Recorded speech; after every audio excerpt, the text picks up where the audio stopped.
how many different types of non-monogamy are there? Really, when it comes right down to it. Let's get into the chat here. Let's get you guys sort of like, interacting and stuff. How many types of non-monogamy can you think of? Name some types of non-monogamy. I mean, obviously, we've got our Swinky Life people in here, right? So we've got our swingers. What else have we got? JNL. A lot. Yes. Yes, there are a lot. Absolutely. What types? Poly. Okay. So poly, let's talk about that while the rest of you, chime in here. Poly, is that polyamory? Is that polyfuckery? I mean, so we've already right there, just broken it up because people use the term poly as sort of an umbrella concept, poly by association. Yeah. Cuckold and cuck queen. Yeah. Cuckolding is one of my favorites. Anne's in here. Hello, Anne, one of my favorite cuckoldist friends. Polycurious, looking at becoming a key holder. So a key holder may or may not be non-monogamous, but it definitely is what we call, or what I like to call rather, adjacent kinks. So like cuckolding often has chastity as an adjacent kink. It's not always there, but it sometimes is. Harems and reverse harems, hot wife, stag, vixen lifestyles, solo poly, non-monogamous or collared sluts, polycurious, something that describes me. Yeah. And somebody closed polycule. Folk Riot says there is many types of non-monogamy as there are people who practice. And I think that that's absolutely true. I think in the very specific sense, relationship anarchy, absolutely. A lot of non-monogamy is just as individual to us as our fingerprints, right? How we each experience even cuckoldry as an overall concept, or how we each experience swinging, is different from person to person, even though we might agree on some of the basics. So let's just start off with sort of a non-monogamous exploration. Monogamish.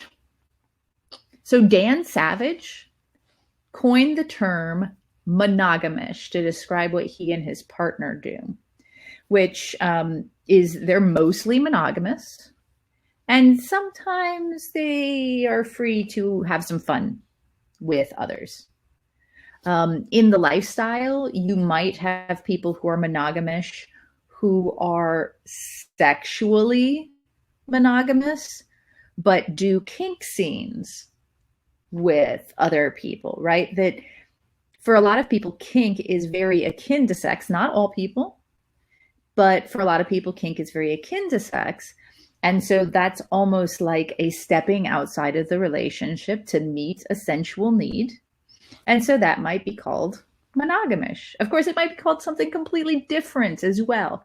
But that is one type of non-monogamy that we could consider if we're trying to figure out how we are going to do the non-monogamous thing. Are we going to be mostly faithful to each other, and every once in a while we're going to get a hall pass, right? Or every once in a while maybe we're going to play with others.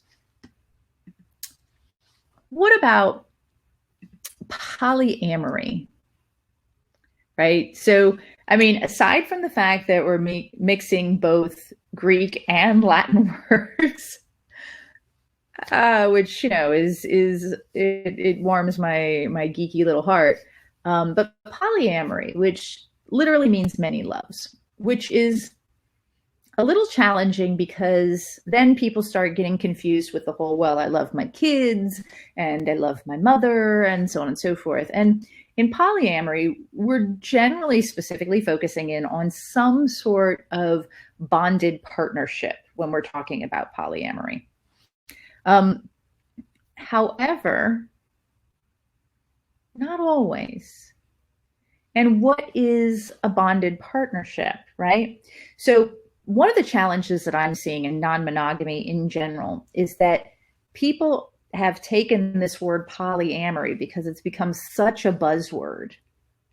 And they're using it as an umbrella term for all different types of non-monogamy. And I feel that we're making a grave error when we do that, because polyamory is, to me, a description of a very simple concept. And that is the idea that we are able to have a love bond, like a pair bonding type of bond, with more than one person. Okay.